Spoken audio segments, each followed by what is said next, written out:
So mga tol, naglabas na po kahapon ng announcement ang JBC or Japanese Boxing Commission tungkol sa kalagayan ni former world champion Japanese Jinjiro Shigeoka matapos itong isugod ng hospital nang mawala ng malay nang talunin siya sa pangalawang pagkakataon ni Filipino IBF Minimum World Champion Pedro Taduran nito lang Sabado sa Osaka, Japan. Medyo masamang balita po para sa mga Japanese dahil ayon sa report mga tol, nagtamo umano ng acute subdural hematoma si Shigeoka. Kasalukuyan na nga po siya nag-undergo ng craniotomy. Binabantayan pa ang kalagayan ni Shigeoka sa isang private hospital sa Osaka, Japan. Nag-enforce na din ang komisyon na magretiro na umano itong si Shigeoka kasunod ng kanyang craniotomy procedure. So may dugo nga pong namuo sa utak ni Shigeoka mga tol. Sana maging matagumpay ang operasyon kay Shigeoka. Mukhang tama din po ang komisyon mga tol na dapat na magretiro sa boxing si Shigeoka. Delikado pa kasi mga tol kung babalik pa siya sa boxing. Sobrang dami po kasi ng power punches ang tinanggap niya mula kay Pedro Taduran. Nabugbog na nga siya noong unang laban nila ni Pedro Taduran pero nakipag-rematch pa rin siya. Gusto niyang makabawi, subalit yun nga mga tol,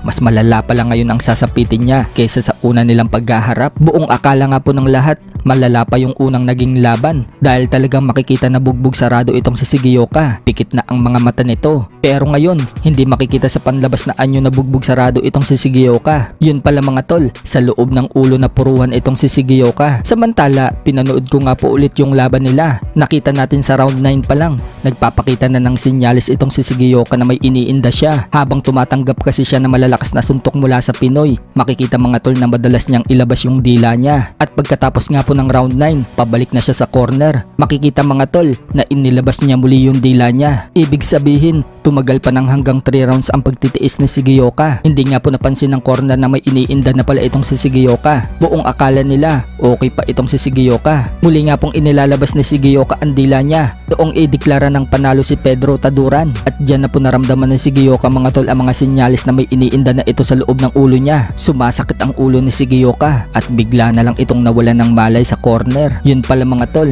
may namuo ng dugo sa utak niya. Sa kabilang banda naman mga tol, mukhang tutuparin na po ni Sean Gibbons ang pangako kay Pedro Taduran ng unification fight. Agad po kasi silang nag-video call matapos ang panalo ni Pedro Taduran. At sinabi ni Sean Gibbons na unification na do ang sunod na laban ni Taduran. At malamang niyan mga tol, yan na po ang laban ni Pedro Taduran dito kay WBO at WBA Minimum World Champion Oscar Colasso. Yan po kasi ang nabanggit ni Pedro Taduran mga tol bago ang laban niya dito kay Shigeoka. Nalalakarin daw ni Sean Gibbons ang laban dito kay Colasso. At mukhang pinag-aagawan nga po itong si Colasso mga tol ng dalawa nating kampiyon. Gustong gusto din po kasi labanan ni WBC Minimum World Champion Melvin Jerusalem itong si Colasso. Sa katunayan, sa post nga po ni Colasso mga tol noong nakaraan, nag-comment pa itong si Jerusalem at sinabing let's go. Sumagot naman itong si Colasso kay Jerusalem at sinabing magpalakas daw ito dahil kailangan daw niya yan kapag nagkasagupa na sila. Sa ibang balita naman mga tol, sa latest training naman po ni Manny Pacquiao mga tol,